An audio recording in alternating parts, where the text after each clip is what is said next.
Dollar. Dirt and money, no soul. Had to go and get it, ain't no time to kick it. Got a stack of flip for my foes. Dollar.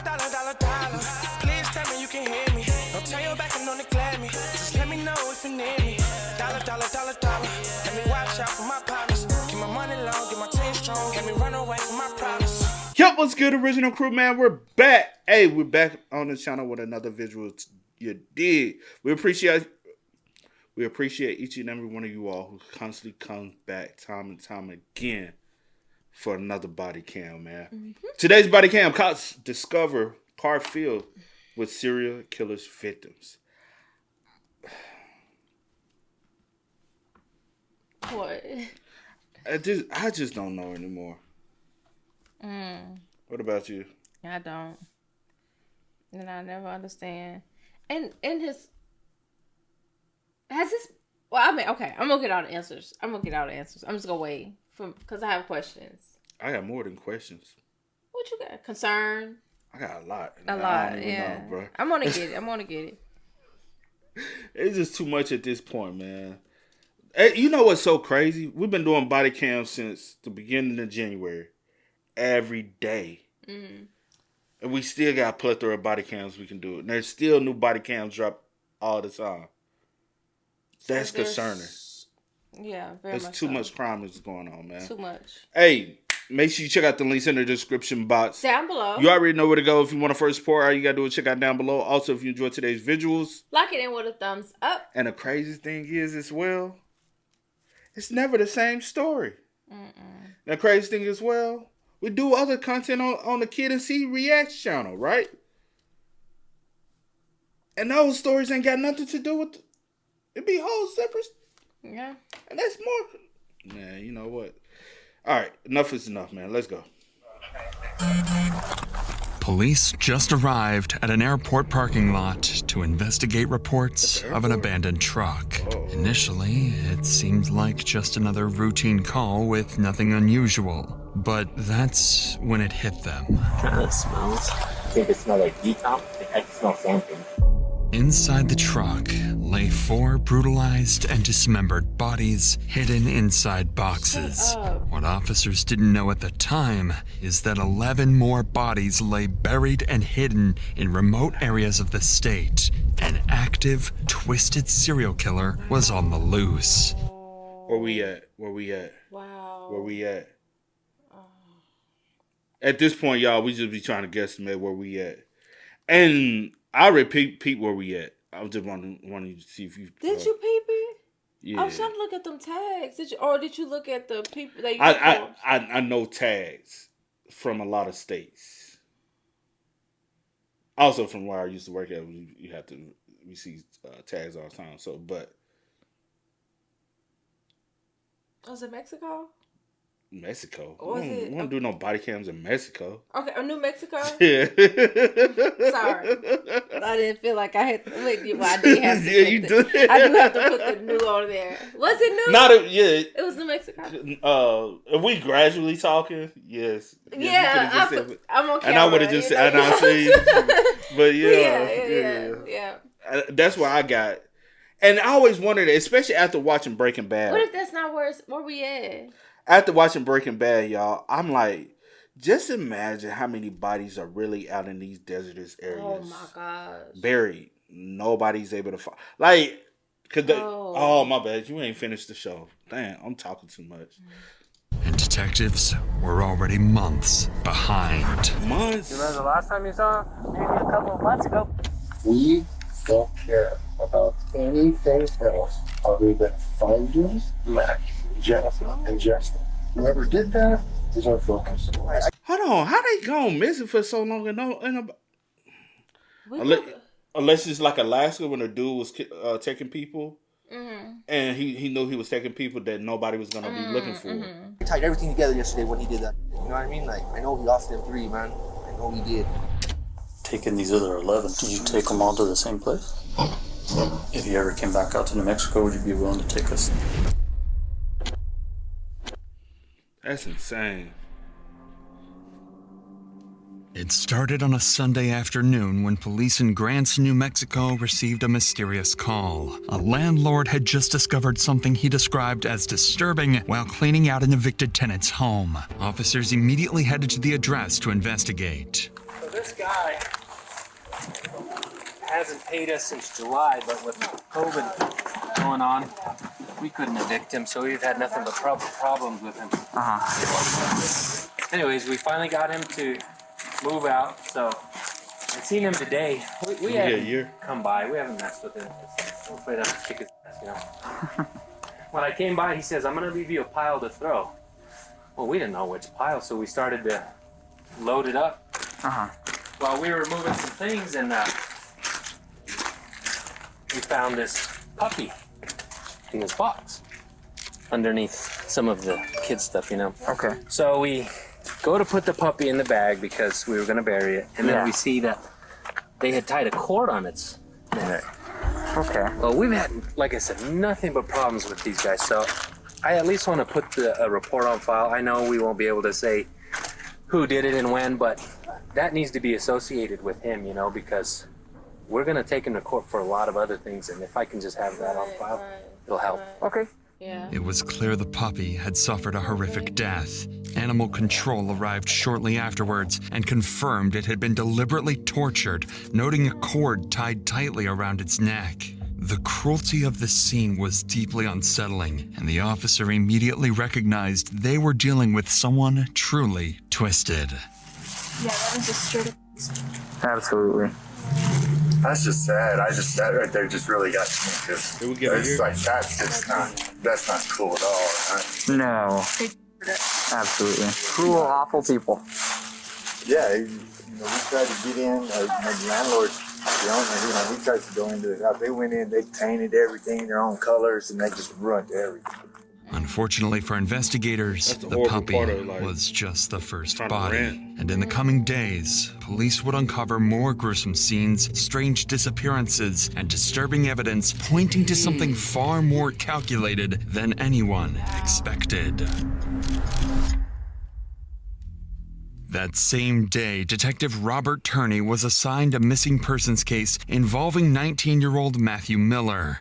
Matthew's grandmother had called 911 a couple of days earlier, worried because she hadn't seen or heard from him in nearly a week. It turned out police were already familiar with Matthew and knew he had previously struggled with substance abuse, so initially they assumed his disappearance was drug-related. Maybe he overdosed somewhere. But Matthew's family insisted something was different this time and urgently requested to speak with detectives. Trusting their instincts, Detective Turney decided to visit Matthew's grandmother, where he would discover some unsettling new possibilities. People call me, hey, so it's a small town. So you guys can help me out by just calling around to hospitals, clinics, rehabilitation places, other county jails, and just see if he's there. So prepare for the worst and hope for the best.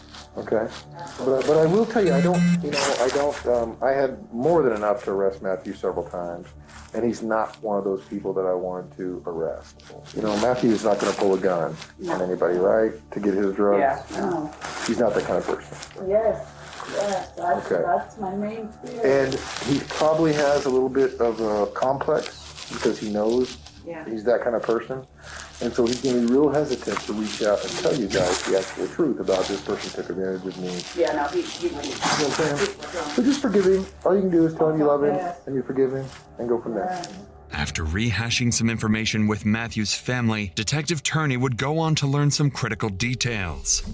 Matthew's girlfriend told the family she saw him getting into a vehicle with several other people, including a blonde woman named Jennifer Lannon, someone Matthew had recently been spending time with. He also learned that Matthew often spent time with a close friend named Justin Mata and his girlfriend, Leonie Calzada. All three were known to use drugs together. Acting quickly on these promising new leads, police began searching locations Matthew was known to frequent, and soon enough, they located Matthew's Chevy Colorado truck parked and seemingly abandoned within a few blocks away from Leonie and Justin's residence.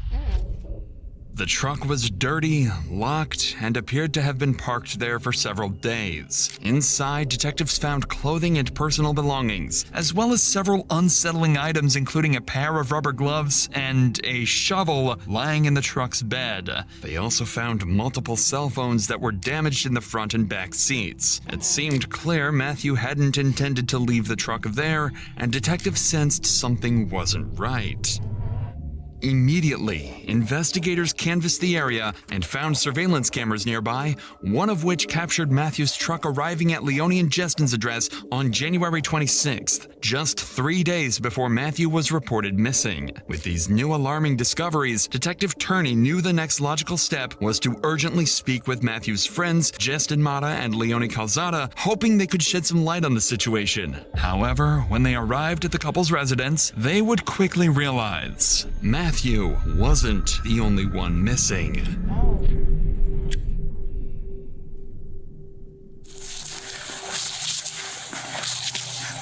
No, just you? You sure? Okay, okay if I come in? Hey, guy. Hey, My name's Robert. he's gone. He's gone. He gone? Yeah. Hey, buddy. Okay. This is Leone Calzada, the girlfriend of Matthew's close friend, Justin Mata, and someone detectives suspected might know exactly what happened to Matthew. This is very, very important. We're looking for Matthew Miller. He's been missing for over 2 weeks. When was the last time he was here? Maybe a year ago? A year ago? When I first got this place, yeah. When I first got it, last January. He hasn't been here since then. Like I know it very well. What if I got video of his vehicle? Maybe Justin had him here, man. When I had him myself. Okay. When was the last time you saw him here? When he was in the place. Once you bring him over, I first got this place. A year ago? You think Justin would have, He would have, yeah, probably. when you weren't here? I wouldn't, we were intentional, yeah. Because they said all that, yeah. But he left on the 17th and came back. And then 17th, that's a long time ago. Yeah, and then I went to talk to the guy in Kingdom. He's like, yeah, they left each other during the night and they're in Arizona. Do you have any kind of way to contact Justin? You have a phone number? No, he's left him to go. Well, what's his phone number? Email, Facebook? He took my phone and my phone. It's not working. Took my phone, yeah. Took a wife. When's the last time you had any kind of communication with That's Justin? when he said, go buy Cokes. He's going to go buy Cokes. And he'll come back.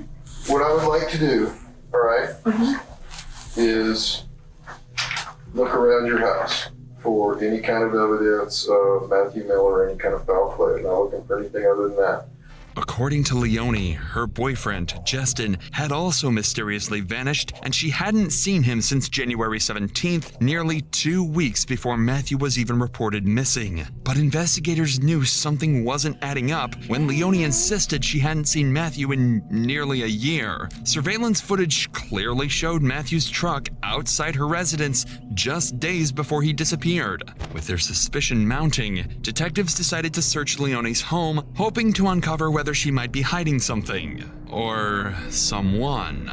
Did you notice anything strange that happened around here? Did you notice anything different around here? Like sign there was any kind of blood, needles? What about needles or fentanyl pills or anything like that? That's what he's using. I'm not sure though. That's the light stuff. Yeah.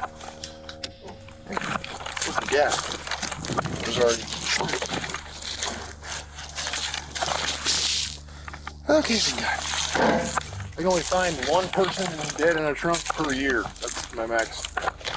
Despite their best efforts, investigators found no signs of foul play or violence. Still, Detective Turney couldn't shake the feeling that something was overlooked, so he returned to speak briefly with Leone, unaware she'd drop a crucial clue.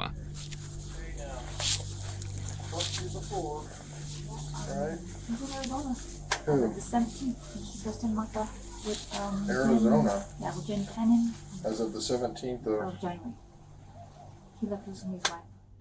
Leone revealed that Justin had recently taken off with another woman named Jennifer, supposedly heading to Arizona to re-up on drugs and make some money. With this new detail, Detective Turney now found himself investigating the disappearances of 3 different people: Matthew Miller, Justin Mata, and now, potentially, Jennifer. Not yet aware just how closely connected these cases really were. So to move forward, Turney quickly looked into Jennifer and discovered she had recently been reported missing by her ex-husband, Shawn Lannon. That name sounded familiar to Detective Turney, because just days earlier, officers had responded to a disturbing call at 817 Kingman Avenue, the same property where the remains of a tortured puppy had been uncovered. And the tenants evicted from that very house, Shawn and Jennifer Lannon.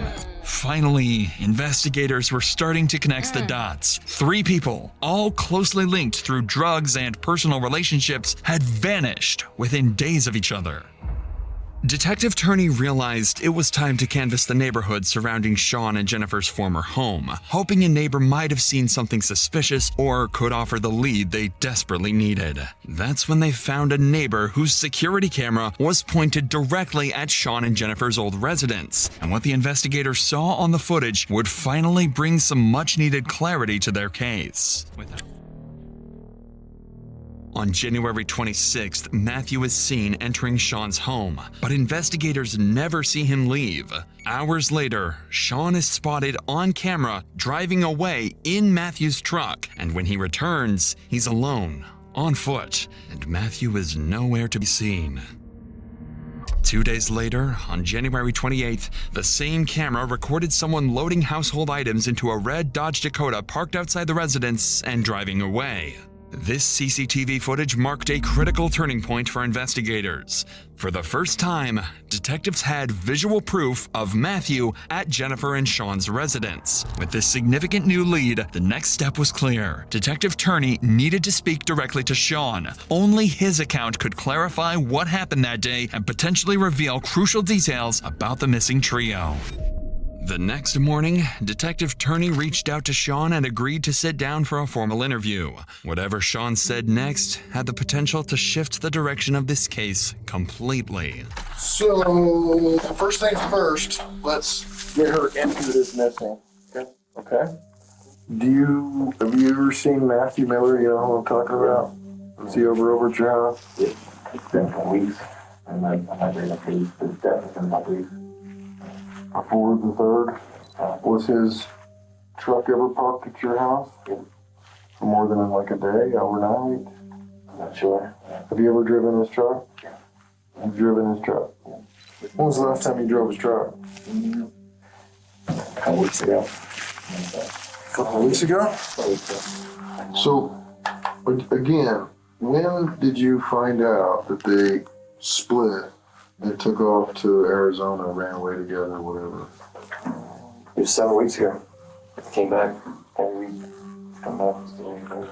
Did you have anything to do with Jennifer's disappearance, Matthew's disappearance? I don't think Do you think something bad happened to Matthew and Jennifer? I know Jennifer drug of choice used to be when she came back with more bills, and I couldn't imagine anybody with her.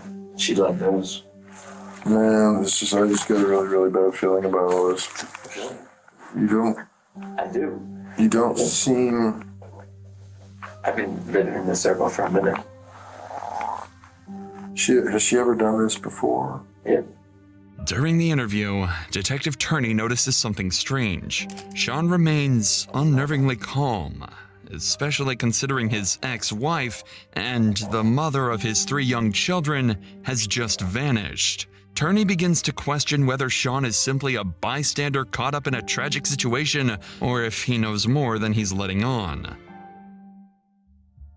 The next day, Detective Turney would get his answer, as police received an unexpected call from a man named Josh Hall. Josh was an acquaintance of Matthew Miller and claimed he'd recently witnessed something that deeply concerned him, directly related to the strange disappearances. Investigators quickly arranged for a meeting with Josh, hoping his account would finally provide the breakthrough they were looking for.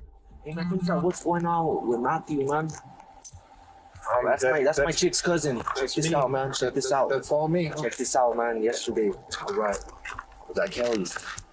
Right, Shawn told me to go talk to you. And I guess he had to go talk to you or something. Talk to cops. He goes in Kelly's in the garage, stashes the bag in the ceiling. Gun, jacked his wife's IDs, some clothes, some other shit. Everything, just stashes it there. Since he had to go talk to the cops. I was there. I was there. Shawn killed all 3 of them motherfuckers, man. I'm telling you, he murked all 3 of them people, man. He's putting it off on Martha that he ran off and everything. Why in the I don't know, man. Kelly's like my sister. I know all it, you know. I killed all 3. I know he did, man. I know he did. He did, man. I'm telling you. Come on, they find the truck right by his house. You know what I'm saying? And he was throwing a trip or you know what I mean? Like, Martha was his chick. Martha was there. By himself. Get rid of the bodies. He's a smart man. He's kid. Come on, look how long they've been missing for. He just barely reported his wife missing. His wife's been missing since like the 23rd. Since last month, you know what I mean? She's been missing the same time Matt's been missing. And after he left and everything, went to go talk to you, Kelly went in there and opened that and everything. Strap, her IDs, some other personal stuff of hers, some clothes, and I don't know what she do with it. She wigged out. I had her with me the whole time. She was tripping. Oh. And then Danny Limos took off with it. He was there too. Danny Limos took the gun. Took the strap. What vehicle was Danny walking? Walking? Yeah, he was walking. I'm telling you, man, like he tripped me out yesterday. That's how I tied everything together yesterday when he did that. You know what I mean? Like, I know he lost them 3, man. I know he did. Josh claims that Shawn arrived at the residence of a woman named Kelli DeSoto, carrying a bag he carefully hid in the ceiling of her home before leaving to speak with detectives at the police station. After Shawn left, Kelli discovered the hidden bag, removed a gun from inside, and handed it off to a man named Danny Lemos, locally known as Dog, who quickly took the weapon and left on foot. When Shawn returned and realized the bag was missing, he became visibly agitated, smashing his phone on the ground before storming out. These troubling claims raised immediate suspicion around everyone involved, including 2 new persons of interest, Kelli DeSoto and Daniel Lemos, both closely associated with Shawn and Jennifer based on Josh's statement. Danny Lemos was nowhere to be found at the time, so Detective Turney knew he urgently needed to verify Josh's account by speaking directly with Kelli, and more importantly, find out if she was hiding anything that could help connect the dots in this increasingly tangled case.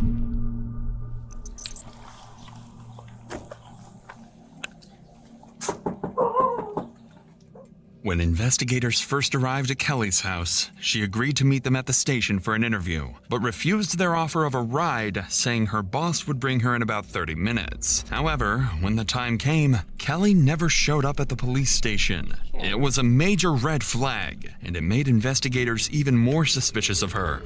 2 hours later, Detective Turney returned to her house, suspecting that Kelli might be stalling for time or trying to cover something up. No. It's Robert, Ben, the detectives. Hi. Ready? She hasn't gotten here yet. So I talked to my lawyer and he told me that I didn't have to go with you guys. You don't have to. What is it about? Can you tell me? It's about the disappearance of who? Matthew Miller and Jennifer Lannon. Shawn Lannon.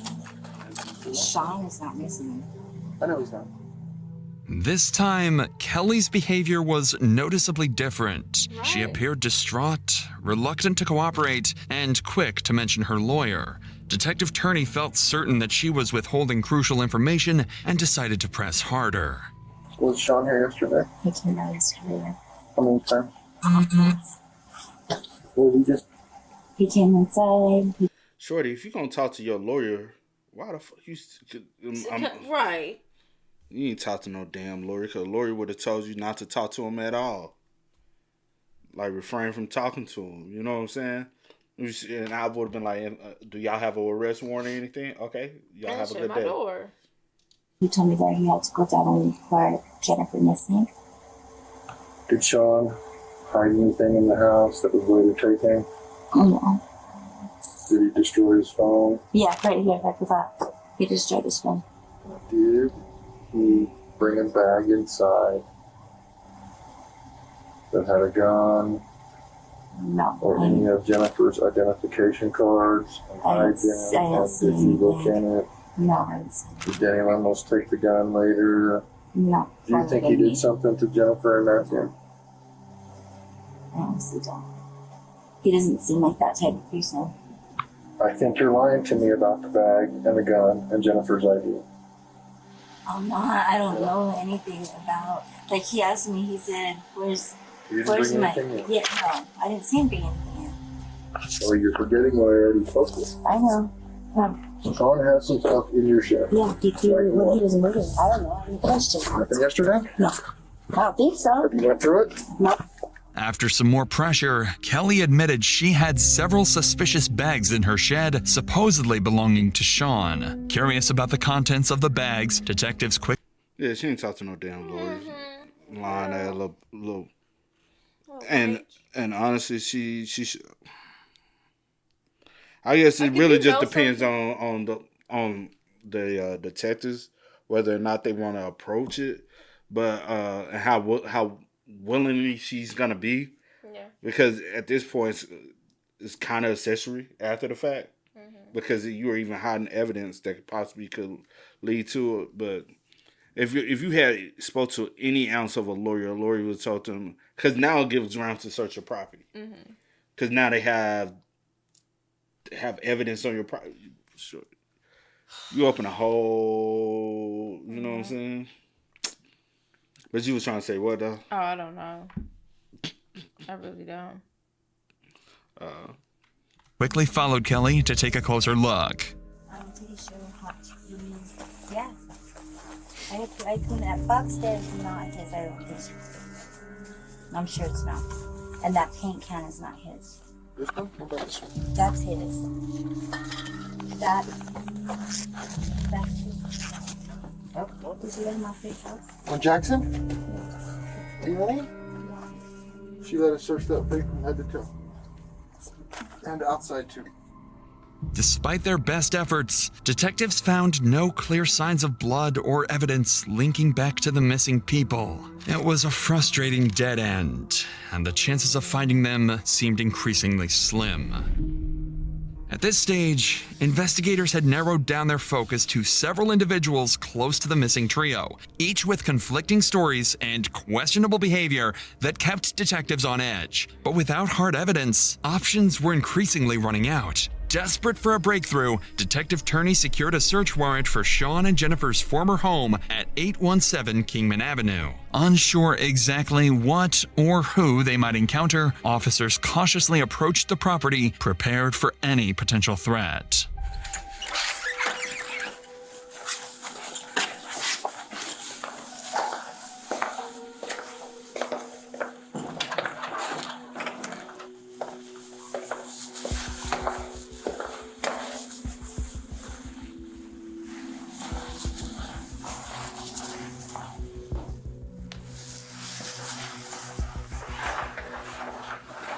They done came and cleaned a little bit too.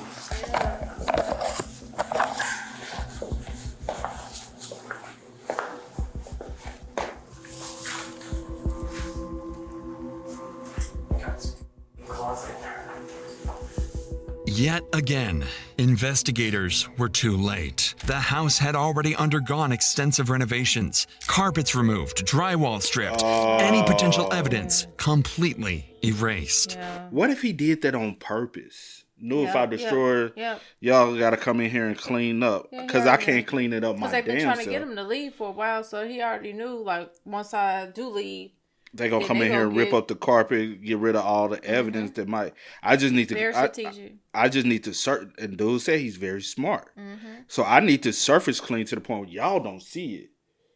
But I know once for the stuff that I can't see, y'all gonna get rid of. Yeah.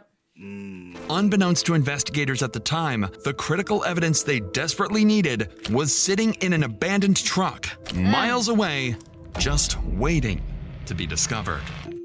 That's crazy. For now, though, every possible lead was exhausted, and Detective Turdy knew it was time for a more direct approach. So he called Shawn once more, determined to extract something, anything, that could finally lead investigators to the missing trio. Hello? Hey, is this Shawn? Yes, it is. Hey, Shawn, this is Detective Turney. How are you doing? Good, how are you doing today? Good, man. I've been trying to get a hold of your other number, and it's not working. So. No, I apologize. Sorry. So you know anything new? No, I haven't heard anything. Nope. Okay. Are you still around town? No, I'm in Albuquerque. No, we've made some progress here and there. I've got a bunch of pictures of different vehicles. I'd like you to take a look at, see if you could help me identify them. Good time tomorrow. I wanted to come in and stuff. I got to return to the school. Okay. All right. Just make sure the kids are taken care of, and we'll go from there. Yeah. All right. Thanks, We'll see you tomorrow. Bye. Thanks. Shawn sounded cooperative and willing to help, promising Detective Turney he would come in for questioning. Yet, Shawn never showed up. The next day, Turney even offered to personally pick Shawn up and bring him to the station. But once again, Shawn failed to appear. At this point, Turney felt certain Shawn was deliberately stalling and knew they couldn't afford to waste any more time. He's done playing cat and mouse.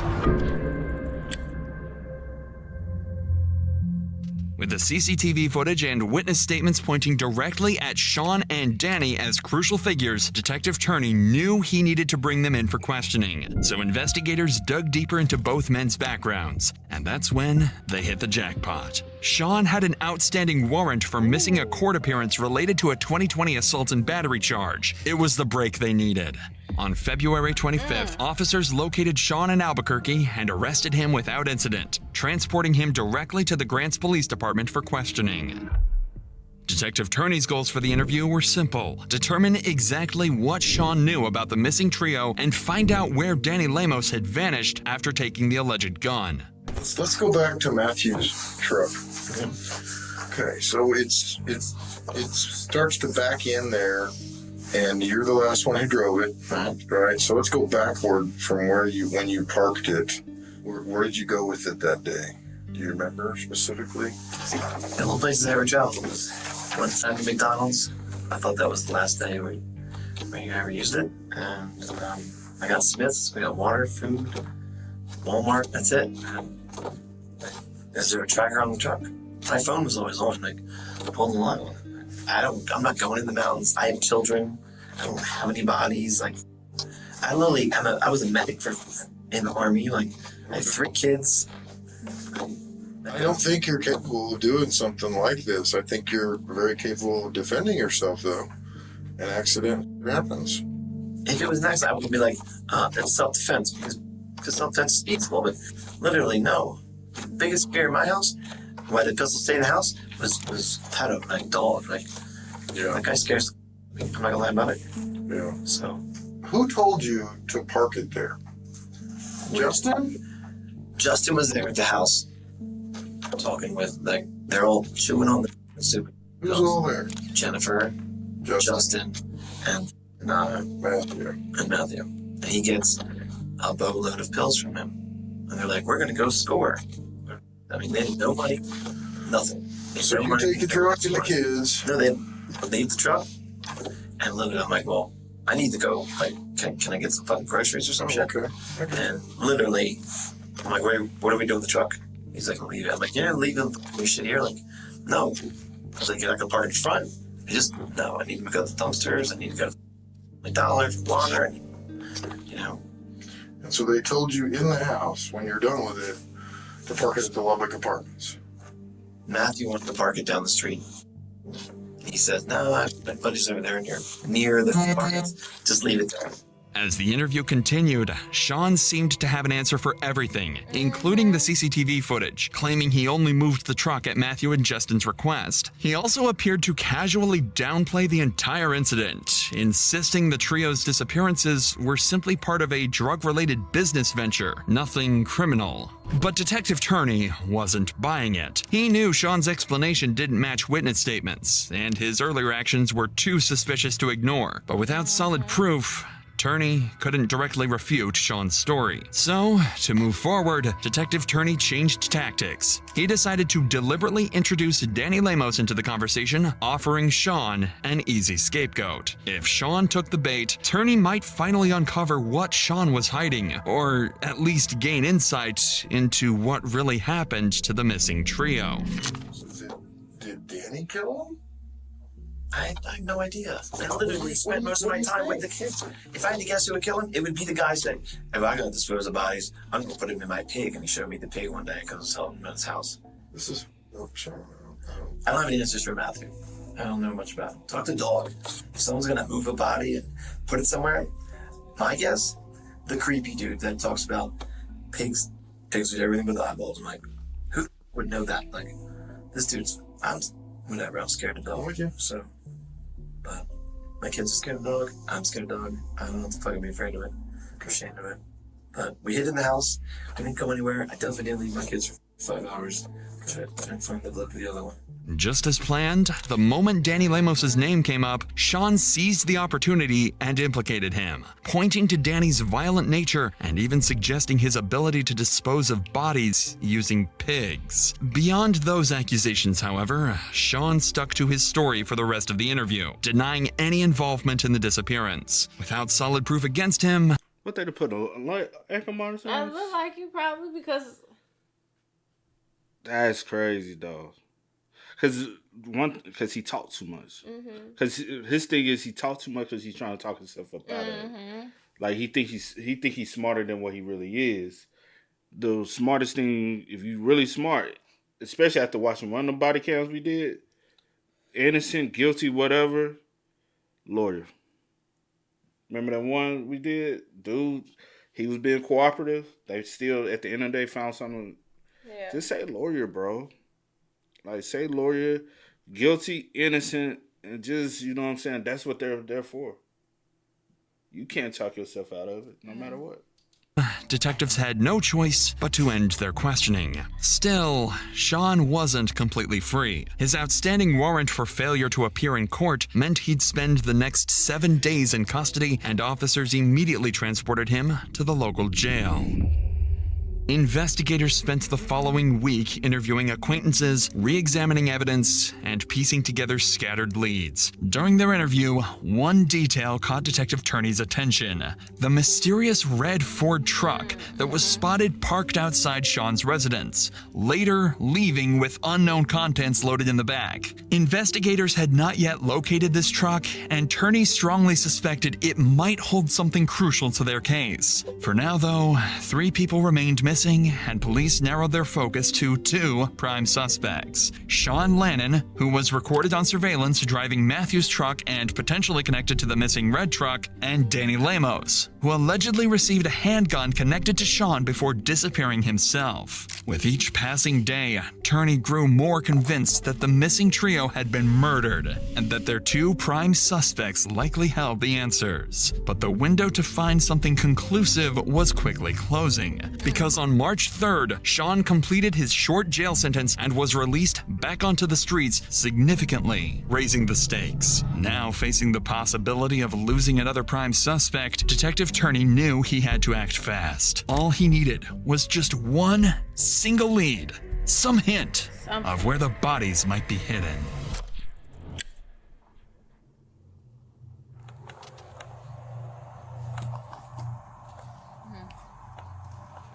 You know what? I'm surprised he didn't go somewhere and dump the because you had ample time to disclose of the bodies. You could have took him to a dump site. You could have took him to a lot of places. You know what I'm saying? But you decided to, in this truck, because you got rid of the other junk that was on the truck. Why you didn't get rid of the bodies the same way you got rid of the junk on the truck? I wonder, did he think it'd be too risky? Because he probably figuring like they already kind of may know what's happening. They didn't really. But he moved up out the house before they even started looking for the bodies. I know, so I do wonder why for someone to seem to have been an answer like for so everything. Huh? I said answer for everything. Yeah, have an answer for everything. Seemed like he was like, had everything planned and tracking this. I don't know. I'm just saying. Yeah. Or he just figured like, hey, if I just go back, the truck into. But he didn't plan on getting arrested. But you went to because if your car is just stranded they say at the airport. If it's stranded I said at the when. Oh, true. Cause he went to Albuquerque, right? When did he? He's still in New Mexico though. Yeah, I know, babe. But I'm saying they in a different. Okay, nothing. But yeah. I'm just wondering, like, when did he park the truck? And basically, how long it's just been sitting there? Been sitting there, yeah. Abandoned. And then you gotta look at at this fact as well. Like, maybe his plan was to come back and get the truck, but then the heat. I think that's what you was alluding to. Now it's getting hot. Now they question me. If they catch me in this truck, they're gonna catch me with the item. But if you dumped all the other stuff, what made you not dump that? It's the only thing, Because when he left, he had a lot on the back of the truck. I think it's easier to be like, because the truck parked right. It's not that you didn't find anyone driving the car with the bodies in there. You just found the truck. So y'all already looking at two people, right? Mm-hmm. One already took possibly the murder weapon. I don't know if it is or not, but took the gun or whatever. So Could it possibly be both of them involved? I don't think so, but I'm just saying it's easier to point fingers than to. But we'll see. Yeah, it's Danny though. I'm thinking. You meant Shawn. I mean Shawn. Why I say Danny? Well, Danny is one of the Shawn. I'm thinking of Shawn. Yeah. On March 5th, officers received a call from the security at Albuquerque's Sunport Airport about an abandoned red Ford Ranger, eerily similar. It's the truck in Albuquerque. This is Albuquerque's airport. Oh. At Albuquerque's Sunport Airport about an abandoned red Ford Ranger, eerily similar to the one from surveillance footage gathered during the investigation. What officers found inside would confirm the gruesome truth they'd been searching for. They're planning on going back for it. He's been probably riding around, but it still leaves me those questions. Why kind of smells? Kind of smells, but I mean,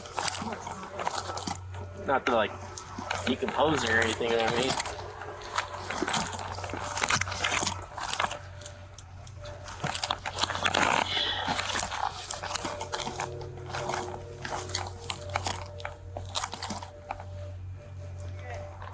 Everybody got you guys out here, huh? Yeah.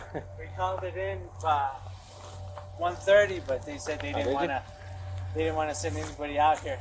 There's a pretty foul smell coming from the vehicle. Yeah. Every so often. I don't know if you noticed. Yeah, I can't really tell what it was. It didn't really sound like. I can't really think it smelled like decomp body or something like that, but I don't know.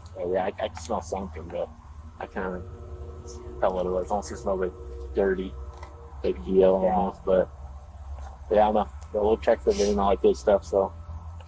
In the back of the truck were several sealed storage bins, emitting an unmistakable smell of decay. And inside were the dismembered bodies of Jennifer Lannon, Matthew Miller, and Justin Mata.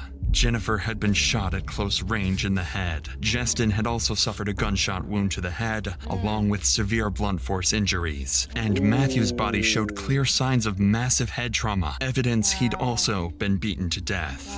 But the horrors didn't end there. Hidden beneath a tarp in the passenger seat was yet another body. Randall Apostolon, the truck's owner. His body showed signs of severe blunt force trauma, and a bloodied hammer found nearby was clearly the weapon used to kill him. Investigators found more disturbing evidence inside the truck. Multiple serrated knives stained with dried blood, a handsaw, and several pairs of industrial gloves, all clearly pointing to a calculated, cold-blooded murder. I said that's why, because I'm wondering, they can easily track this truck back to you. It's not his truck. But what in the world? He think he's smarter than what he is. What in the absolute? Bro, you never plan for security cameras. Bro. You never plan for security cameras, local neighborhood cameras, ring cameras. You know what I'm saying? He probably didn't even know Shorty across the street had the cameras. Yeah. If her camera never picked up that he was driving these trucks, there's no evidence. Just all the movement, there's no true evidence that 100% ties him to.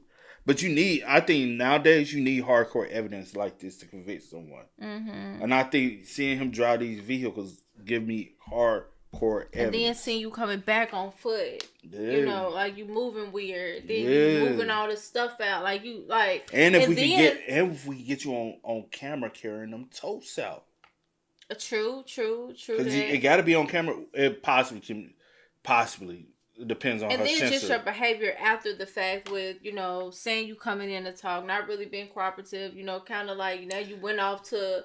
That's not. No, I'm not talking about proof. But I said it looks weird. You like made it even more like fishy, like you know more. Yeah. But yeah.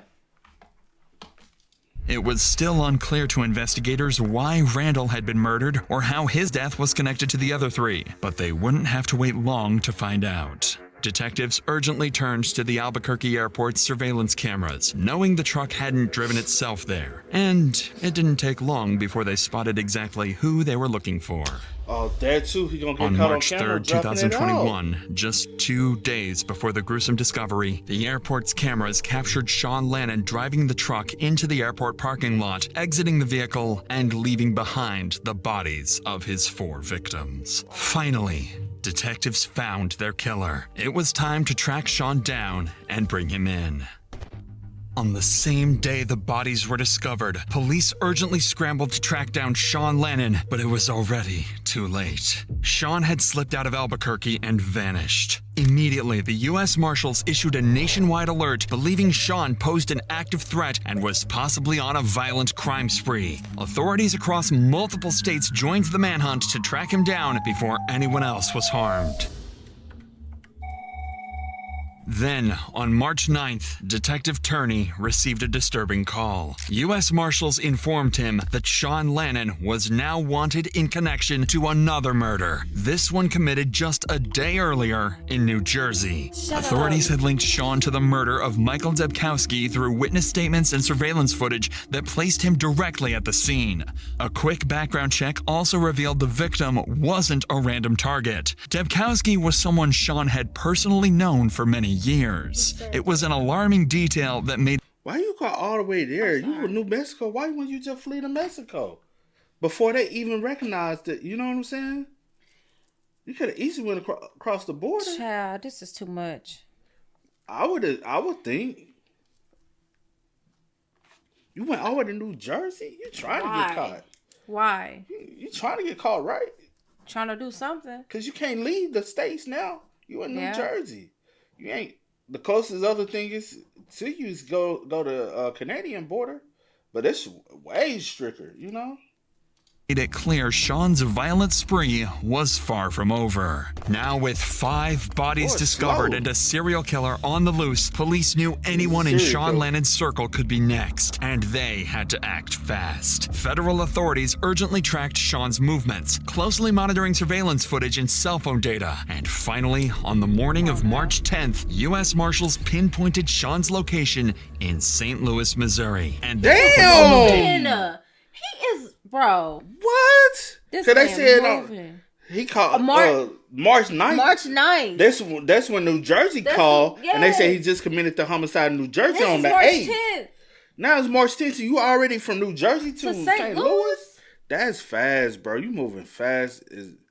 You know what? This is a person that's he's irate and he's like so uncontrolled. He just going. He probably barely sleeping. What? And he's just on. You can't be sleeping. Because you don't, you're moving too sporadically. Marshals pinpointed Shawn's location in St. Louis, Missouri, and they quickly moved in and captured him without incident. Shawn Lannon was immediately extradited back to New Jersey, finally putting an end to his killing spree. By now, the evidence against Shawn Lannon was overwhelming. What do you Investigators think? had more than enough to charge him, but there were still critical questions that only Shawn could answer. They still needed to understand exactly why he committed these horrific murders and determine whether he acted alone or if others helped him carry out and conceal evidence. When Detective Turney sat down face to face with Shawn, he expected more lies and deception, but surprisingly, Shawn didn't resist or deny anything. Instead, he resigned to his fate, openly admitting he was tired of running and knew his capture was inevitable. In his own words, he simply wanted it to be over. So, with nothing left to hide, Shawn would give detectives exactly what they hoped for.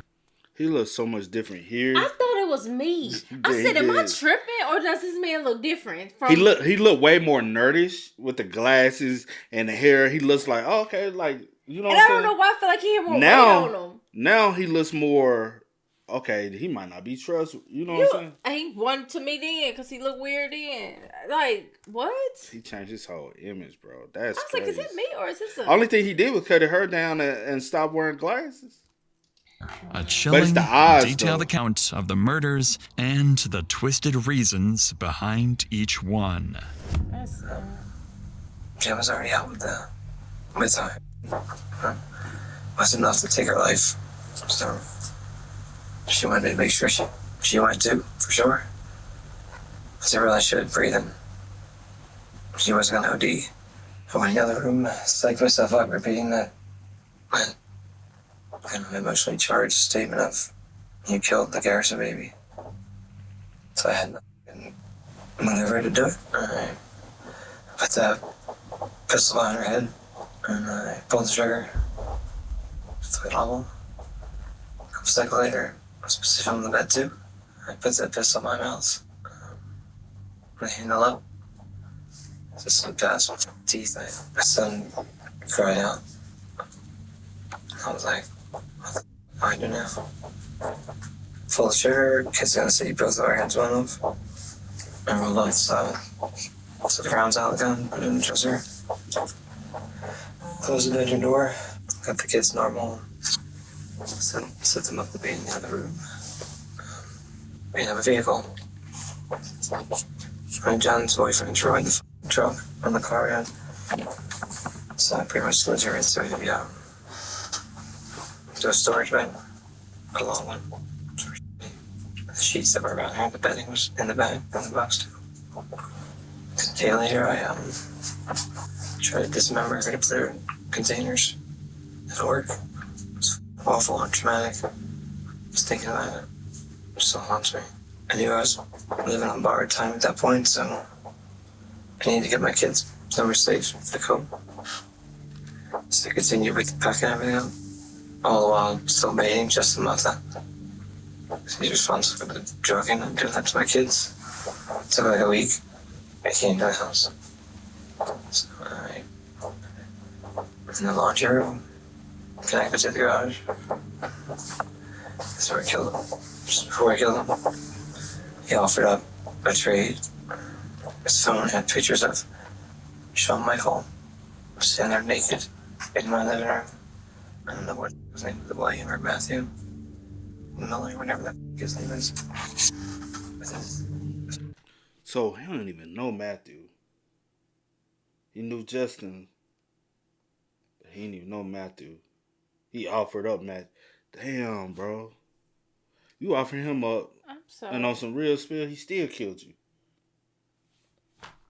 Matthew could have been because Matthew pulled up to the house in his truck and got out by himself. So he walked into a blind situation.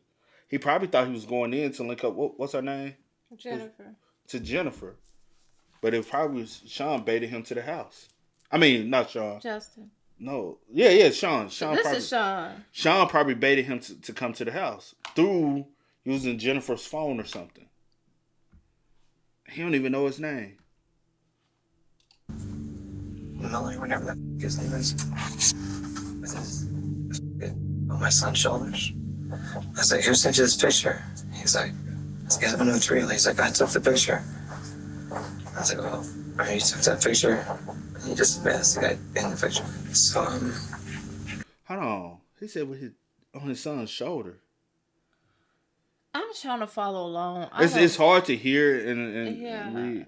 But he said something about... like, I don't know. I feel he said his effing... On my son. On my son's shoulders. So is it some PDF file stuff? Shoulders. I was like, who sent you this picture? He's like, I don't know it's real. He's like, I took the picture. I was like, well, you took that picture and you just met the guy in the picture. So, I said, there it is. He was right over the vent where Jim was hiding. He wanted to know if he could do a shot before it took his life. So I said, well, if you find any in the vent, so he was looking down in the vent. You can see it coming. And I shot him in the back of the head. It wasn't something I was proud of. He's a pretty tall dude. I had the dismembered at some point, a day or two later. It disgusted me. That's gross. I had to work up the nerves to move his bodies. So there's so much blood. That's why I had to pull the floor up in that room. I still have a room that was the flooring that was pulled up in the kid's bedroom. A piece of landlord never fixed the water leak. And the carpet got molded. It was unsafe. The carpet was outside the house, and so was the padding if they fell through some other reason. It was still there when it left. Wow. It took 2 hours before I had enough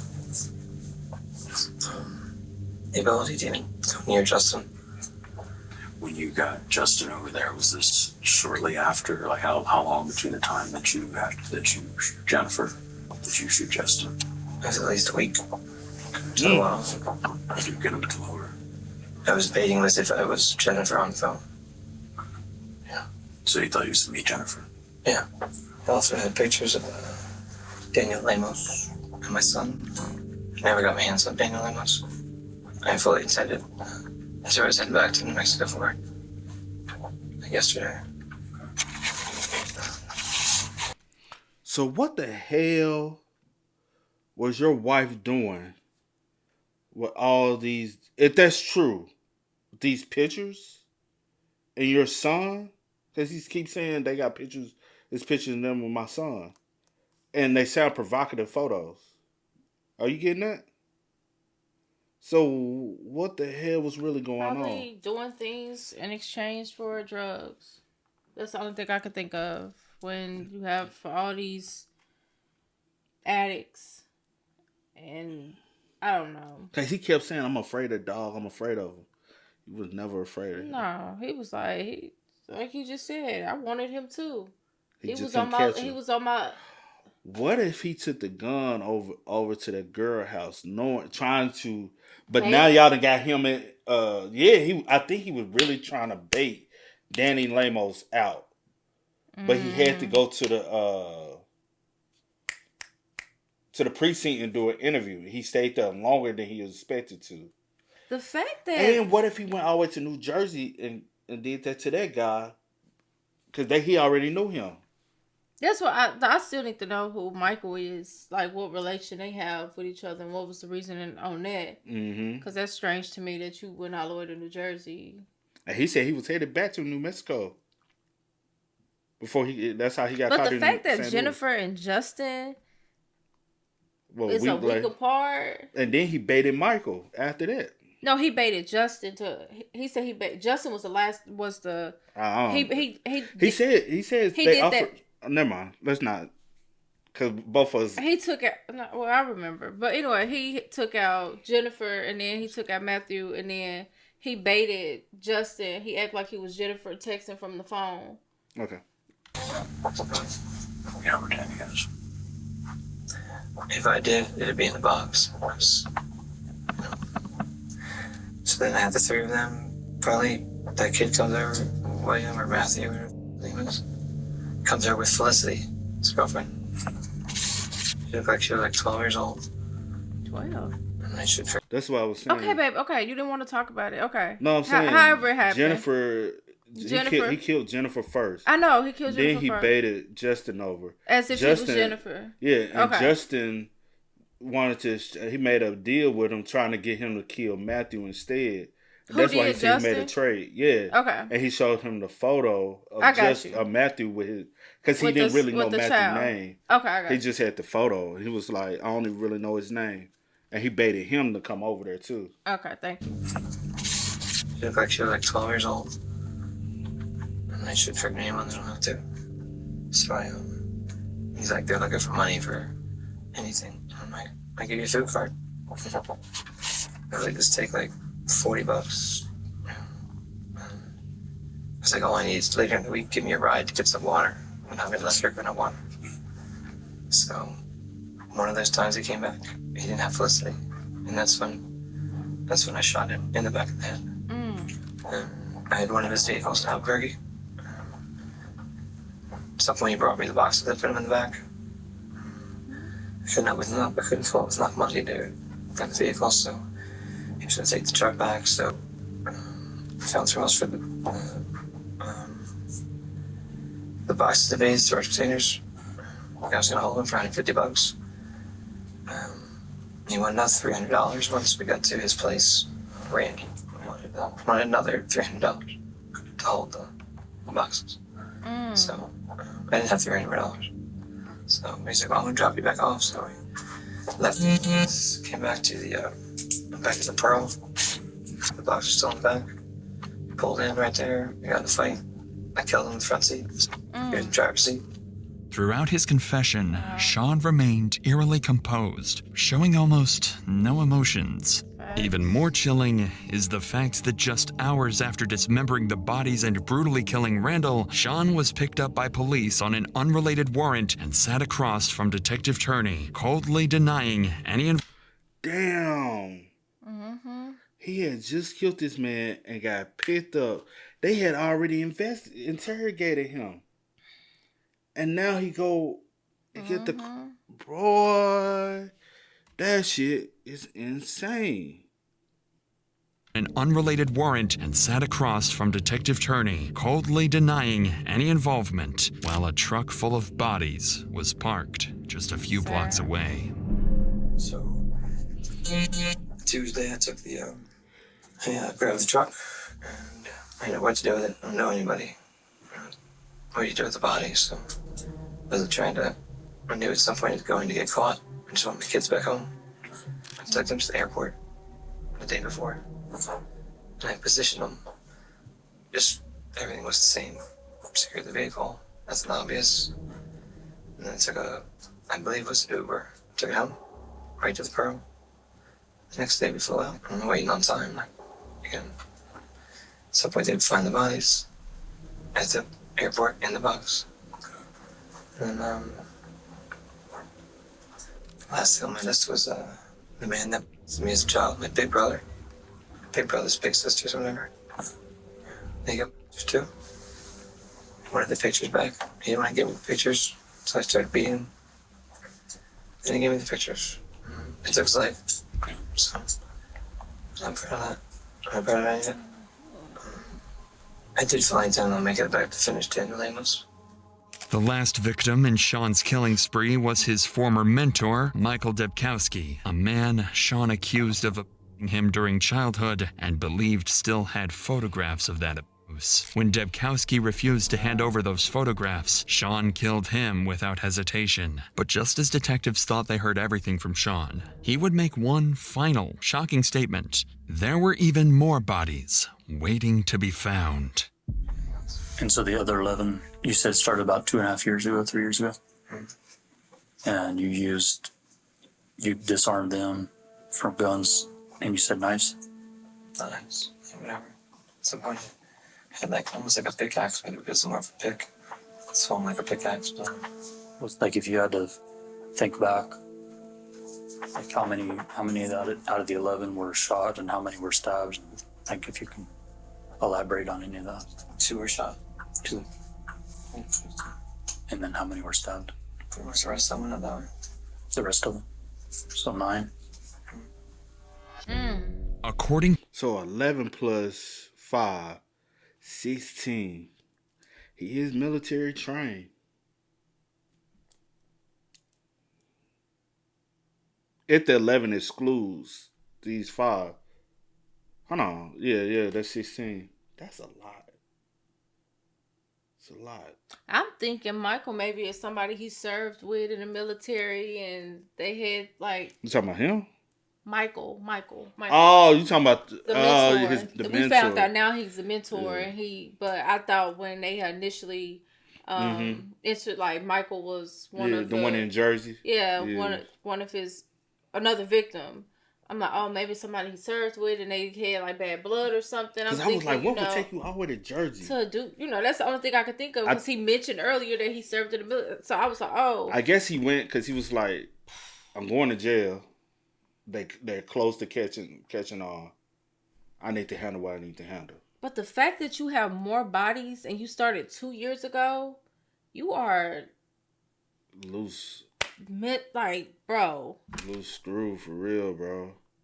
And I ain't gonna hold you. There's gonna be some people out there that be like, besides Jennifer, but also we don't know Jennifer Rowe because obviously things are going on inside the home. And these are people that are connected to Jennifer of some sort. And they have photos of them with their child. A lot of people would justify say, hey, I'm gonna have to go listen to it again, like after it's over, because I need to hear exactly. Because he's saying so much and he's talking so low, and I'm trying to hear and I'm trying to understand and I'm trying to remember all the names because there's so many people, and I'm just like, I just need to hear. As far as these pictures, who, what? He said Matthew. He said Justin he had Justin tied up for a week. Mm-hmm. He said Justin showed him a picture of Matthew.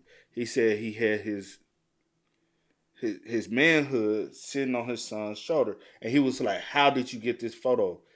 Who took the photo?" He was asking and he said it was inside his kitchen. Yeah. And he's like, it was inside his home. Shawn's home. Okay. And so he's not at home when these photos are being taken. Okay, I got you. Okay. So now in his head, and then supposedly I think Justin admitted that he actually took the photo. And so you took the photo while Matthew got his resting on my son's shoulder. I ain't cool with that. Yeah. You know what I'm saying? And I guess he was gonna take all y'all out but he already had issues with the wife, but I don't know what all issues he had with the wife. He said she was gonna OD anyway, but that doesn't give you the right to take her out. But I know some of these murders, they're gonna be like, and then with Randall, hold on, some people gonna feel as though they're justified. And then with Randall, because he didn't have the money, Randall. He said something about 150. He said then he wanted an additional $300 to hold the. And he said he ain't have it. So he just took him out. He took him back to wherever he got it from. Yeah. And he said basically they got the fighting in there and he basically beat him to death. He overpowered him. Randall, the one in the car. That was in the front seat. He did it inside the vehicle. That won't happen inside the vehicle. But he planned on, I guess, storing the bodies in the bins at Randall's place. Oh, okay. But he didn't have the $300. And then after he did that to Randall, somewhere. He took him to Albuquerque. Yeah. Oh, you also remember this. Mm-hmm. They called him and asked him to come. And he was like, yeah, I need some. And he was already in Albuquerque. Mm-hmm. He didn't come. So he's panicking and freezing. Mm-hmm. So now they looked in the database, searched that he have any pending warrants. Mm-hmm. That's the reason why he was trying to figure out how to store all this stuff. Okay. And out of desperation, he dropped the car off at the airport. The car been at the airport for too long, unregistered, associated with the individual, so they picked him up. Gotcha. And now he in jail. It's been there for a couple of days. Yeah. You the one said you need some explanation. I'm trying to. Yeah, to Shawn, he'd killed at least 11 additional people, mostly drug dealers tied to Jennifer, and hidden their bodies in remote areas of Malpais National Park. Detectives approached these claims cautiously. It's because bruh, that's crazy. And that's just the light way to put it, right? Because drug dealers tied to Jennifer. Oh. Because ain't no telling. Oh, you went like this to my head. Like, come on now. Because all these other That's people. Just a lightweight. Other people are associated with her through drugs. What I'm saying? But I'm sure you would have been took her out if that was going on too. You knew about it for 2 years. Maybe his head wouldn't have been as easy to, or maybe he needed to. Ain't no way in hell. This sounds like something. Hold on, for 2 years, ain't no way in hell I'm gonna know about this and not separate from her. I'm gonna just be killing people. Or maybe that wasn't the case. Maybe it was also, other things. Or maybe he was just mad because these people are supplying her. So he was like, "Let me take all these people out so she don't have anywhere to get her." But she the fix. I mean, but she's the addict. She's not gonna. I'm saying she ain't gonna stop. Yeah. It ain't on them. Sometimes, I get that. You said, but sometimes what? No, I said I get that, but sometimes you feel like you know how some people have to find someone else to like blame and stuff or whatever the case may be. But like, hey, if you wasn't here doing this, maybe she wouldn't be doing what she. Like if you wasn't supplying her, so it's kind of like. But one it's of those not their fault. Yeah, I get you. I'm not saying it is. I'm not saying you saying that. I'm just like, it ain't her fault though. I don't know his reasoning, and I'm not gonna make excuses for him. So, like I said, I feel like that'd be a question for him. Yeah, for 11? Shawn. Damn. Knowing Shawn was a skilled manipulator who mixed truths with calculated lies, perhaps this was his last attempt to influence the outcome of his trial later on. But despite extensive searches, no additional bodies were ever discovered, and Shawn's claims remained unverified. Detectives also investigated one of the key persons of interest directly implicated by Shawn himself, Danny Lemos. He was located in Albuquerque and arrested by U.S. Marshals. That's why he went to Albuquerque. They don't stay in Albuquerque. I know they stay in Grants. Yeah. He went to Albuquerque looking for Danny. I really feel like the only reason why he brought that bag to what was the woman name that said she got a lawyer? Kelli. I believe he brought that bag to Kelli to fish out Danny. Cause he know him. Mm-hmm. He know the nickname, dog, and everything. Mm-hmm. I think he went to Kelli thinking he was gonna be able to be around for Kelli to get him to come over, and he was gonna take out Danny then. Yeah, he just couldn't catch up with him.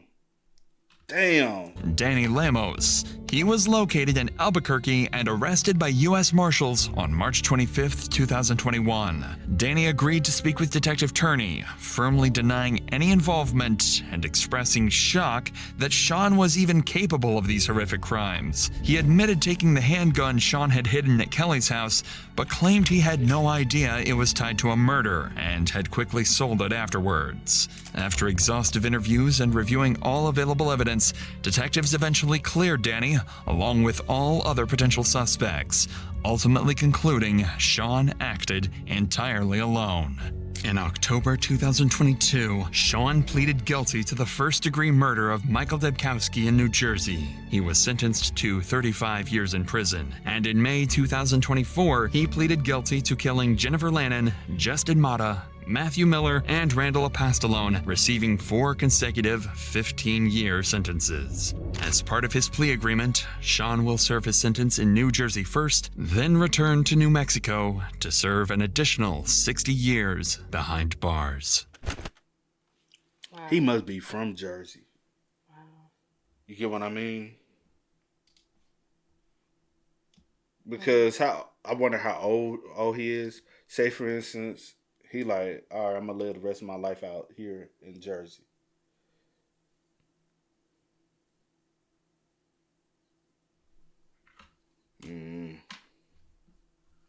That was a lot. And I did get lost midway through.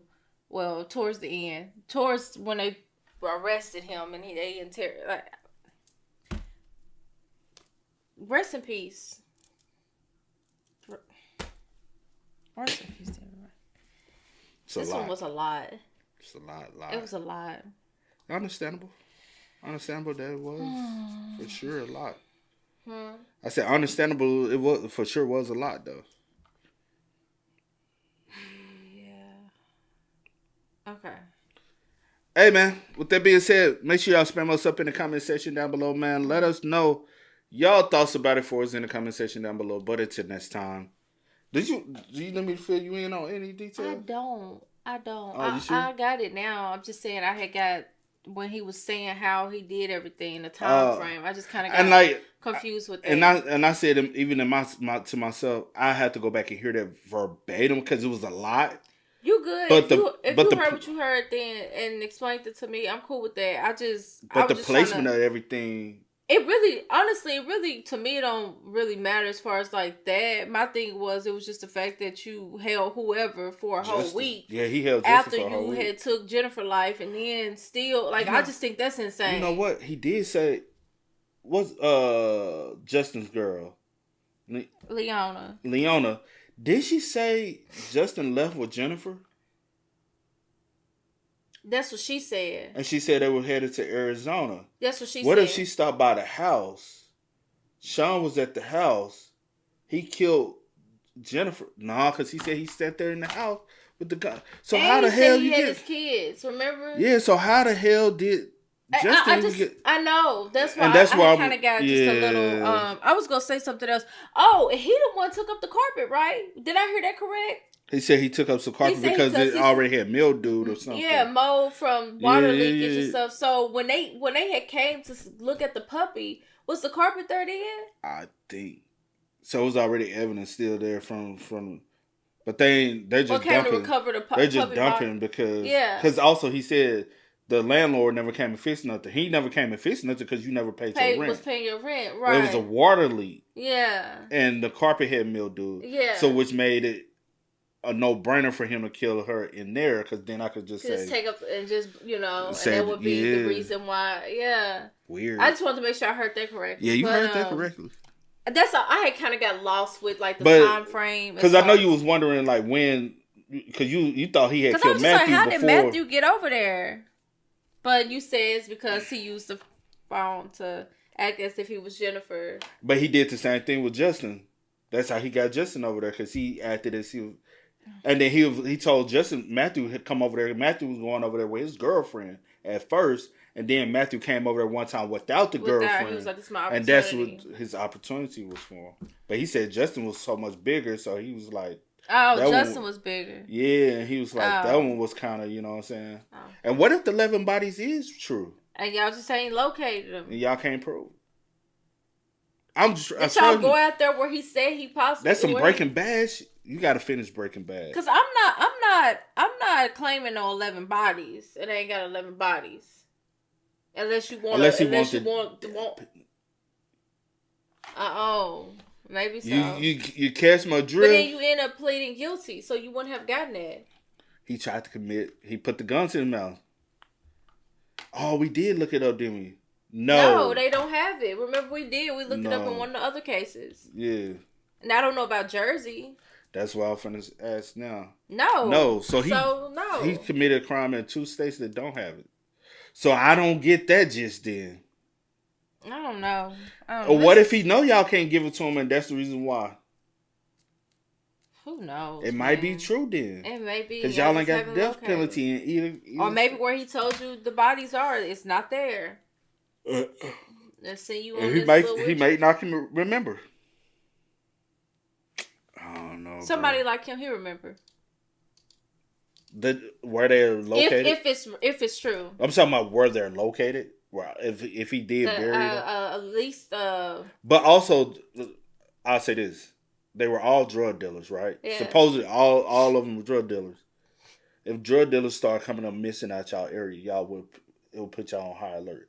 11 drug dealers come up missing. Right? So y'all would already say there's something suspicious because I'm not seeing this person. Because drug dealers are always on the radar. Whether you big, small, whatever, you're on the police radar. Yeah. They just need...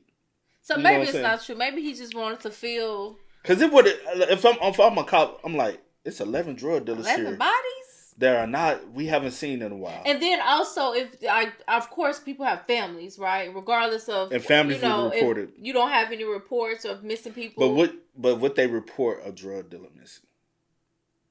And my son, I'm reporting, if my son go or my daughter or something go missing, I don't care if they're drug, I'm reporting my baby. Reason why I'm saying it, because sometimes with it being like New Mexico and like yeah, that right by the border, it's like he signed up for this life. I'm sure people go missing all the time in drug game. Oh no. You get what I mean? You catch my drift on that one? Missing. I don't care if I sold drugs or not.